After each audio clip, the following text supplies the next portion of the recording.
obligatoire. Tu travailles à fabriquer du calme et du tonus. Tu travailles, mine de rien, à fabriquer de la vie. Ah mais c'est ambitieux ce que je propose. Tu conçois, tu distilles, tu synthétises de la vie. Voilà, je vais te dire, tu te donnes vie ma chérie. Tu vois, parfois il faut sortir les grands mots. Tu t'offres l'existence. C'est Noël. Tu vois, parfois il faut parler le langage de l'enfance. Tu es égoïste. Il faut être égoïste. Exactement. Tu prends pour toi la chose vie. Je m'en fous de me répéter, en plus c'est pas fini.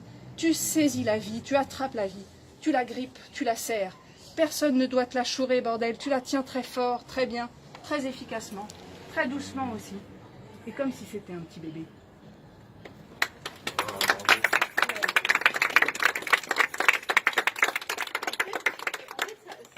Ça marche extrêmement bien, cette lecture à voix haute. C'est presque du théâtre. Ouais, tu mets l'intonation. Tu veux pas continuer, Charles? Il reste 272 francs. Non, mais alors, bien sûr, voilà, oui, bien sûr. Vous pouvez prendre les livres. Alors, est-ce que vous avez des questions? Oui, ben, je sais pas, pourquoi tu as eu envie de faire ce livre? Voilà. Alors, bonne question. Moi, ce qui m'intéresse quand j'écris, c'est l'ordinaire. C'est vraiment, je suis pas intéressée par les sujets extraordinaires. J'ai pas envie de raconter des trucs qui nous arrivent pas à tous. Et le travail, c'est une des choses les plus ordinaires. On se lève le matin, on va au boulot, on revient le soir.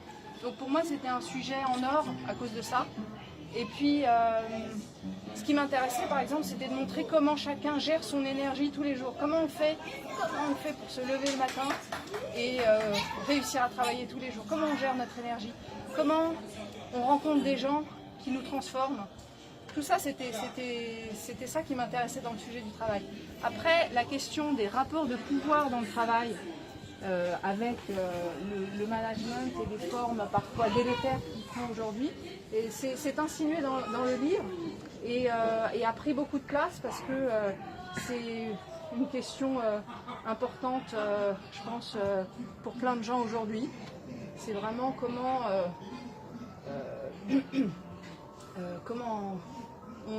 comment faire pour essayer d'éviter de subir l'asservissement du pouvoir de nos supérieurs sur nous. Comment on fait, comment on supporte, comment on se barre ailleurs, comment on invente d'autres choses.